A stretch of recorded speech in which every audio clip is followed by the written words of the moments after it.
Ang mga Levita. Ikatlong kabanata. Ito ang tala tungkol sa mga angkan ni Aaron at Moises ng panahong nakipag-usap ang Panginoon kay Moises doon sa bundok ng Sinai. Ang mga anak ni Aaron ay sina Nadab, Abihu, Eleazar at Itamar. Si Nadab ang panganay. Pinili sila at inordinahan para sa paglilingkod bilang mga pari. Pero sina Nadab at Abihu ay namatay sa presensya ng Panginoon nang gumamit sila ng apoy na hindi dapat gamitin sa paghahandog sa Panginoon doon sa disyerto ng Sinai. Namatay silang walang anak, kaya sina Eleazar at Itamar lang ang naglingkod bilang mga pari habang nabubuhay pa si Aaron. Sinabi ng Panginoon kay Moises, "Ipatawag ang lahi ni Levi at dalhin sila sa paring si Aaron para tumulong sa kanya. Maglilingkod sila kay Aaron at sa mga mamamayan ng Israel sa pamamagitan ng pag-aasikaso ng mga gawain sa toldang sambahan na tinatawag din na toldang tipanan. Sila rin ang mga ngalaga ng lahat ng kagamitan ng toldang tipanan at maglilingkod sa toldang iyon para sa mga Israelita. Itatalaga ang mga Levita para tumulong kay Aaron at sa mga anak niyang lalaki. Si Aaron at ang mga anak niya ang piliin mo na maglilingkod bilang mga pari. Ang sino mang gagawa ng mga gawain ng pari sa tolda na hindi lahi ni Levi ay papatayin." Sinabi pa ng Panginoon kay Moises, "Pinili ko ang mga Levita bilang kapalit ng mga panganay na lalaki ng Israel. Akin ang bawat Levita, dahil akin ang bawat panganay. Nang pinagpapatay ko ang lahat ng panganay na lalaki ng mga Ehipsyo, ibinukod ko para sa akin ang lahat ng panganay na lalaki ng Israel, tao man o hayop. Kaya akin sila. Ako ang Panginoon." Sinabi ng Panginoon kay Moises doon sa disyerto ng Sinai, "Bilangin mo ang mga lalaking Levita mula sa edad na 1 buwan pataas, ayon sa kanilang pamilya." Kaya binilang sila ni Moises, ayon sa iniutos sa kanya ng Panginoon. Ito ang mga anak ni Levi, sina Gershon, Kohat at Merari. Ang mga anak ni Gershon ay sina Libni at Shimei. Ang mga anak ni Kohat ay sina Amram, Izhar, Hebron at Uzziel. Ang mga anak ni Merari ay sina Mali at Mushi. Sila ang mga Levita ayon sa kanilang pamilya. Ang mga angkan ni Gershon ay ang mga pamilya na nanggaling kina Libni at Shimei. Ang bilang nila mula 1 buwang gulang pataas ay 7,500. Ang lugar na kanilang pinagkakampuhan ay nasa likod ng toldang sambahan, sa bandang kanluran. Ang kanilang pinuno ay si Eliasaph, na anak ni Lael.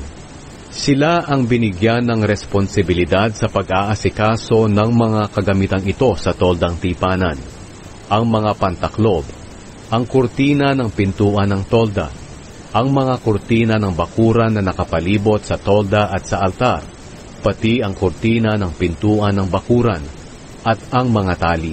Sila ang responsable sa lahat ng mga gawain na may kinalaman sa mga kagamitang ito. Ang mga angkan ni Kohat ay ang mga pamilya na nanggaling kina Amram, Izhar, Hebron at Uzziel. Ang bilang nila mula 1 buwang gulang pataas ay 8,600. Binigyan sila ng responsibilidad na asikasuhin ang toldang tipanan. Ang lugar na kanilang pinagkakampuhan ay nasa bandang timog ng toldang sambahan. At ang pinuno nila ay si Elisaphan na anak ni Uzziel. Sila ang responsable sa pag-aasikaso ng kahon ng kasunduan, ang mesa, ang lalagyan ng ilaw, ang altar, ang mga kagamitang ginagamit ng mga pari sa kanilang paglilingkod, at ang kurtina. Sila ang responsable sa lahat ng mga gawain na may kinalaman sa mga kagamitang ito. Ang pinuno ng mga Levita ay si Eleazar na anak ng paring si Aaron.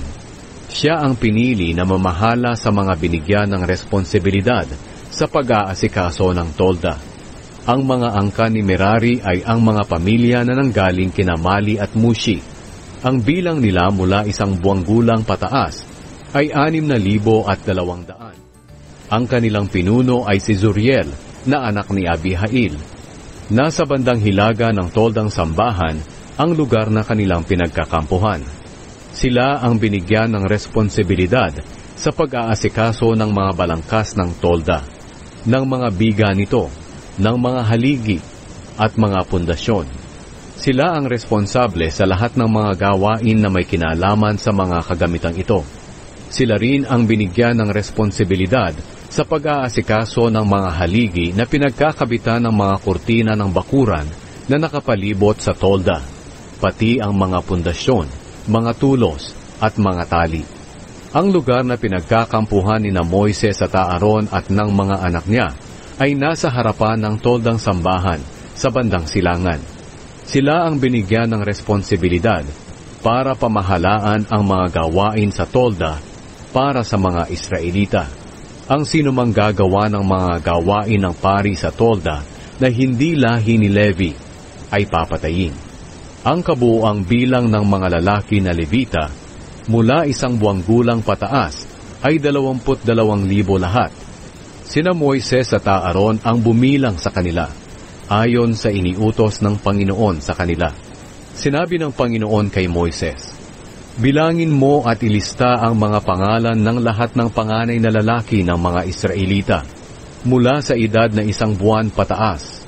Italaga ang mga Levita sa akin, kapalit ng lahat ng panganay na lalaki ng mga Israelita. Ihandog din sa akin ang mga hayop ng mga Levita, kapalit ng mga hayop ng mga Israelita.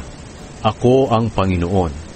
Kaya binilang ni Moises ang lahat ng panganay na lalaki ng mga Israelita na may edad 1 buwan pataas, ayon sa iniutos ng Panginoon sa kanya.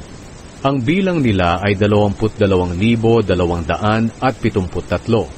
Sinabi pa ng Panginoon kay Moises, "Italaga ang mga Levita sa akin kapalit ng mga panganay na lalaki ng mga Israelita. Ihandog din sa akin ang mga hayop ng mga Levita, kapalit ng mga panganay na hayop ng mga Israelita. Akin ang mga Levita. Ako ang Panginoon." At dahil sobra ng 273 ang panganay na lalaki ng mga Israelita kaysa sa mga Levita, kailangang tubusin sila. Ang ibabayad sa pagtubos sa bawat isa sa kanila ay 5 pirasong pilak, ayon sa timbang ng pilak sa timbangang ginagamit ng mga pari. Ibigay mo kay Aaron at sa mga anak niyang lalaki ang sobrang pera na itinubos sa mga panganay. Kaya kinolekta ni Moises ang pera na ipinangtubos sa mga panganay na anak ng mga Israelita na sobra sa bilang ng mga Levita. Ang kanyang nakolekta ay 1,365 pirasong pilak, ayon sa timbang ng pilak sa timbangan na ginagamit ng mga pari. At ibinigay niya ito kay Aaron at sa mga anak niyang lalaki, ayon sa iniutos ng Panginoon sa kaniya.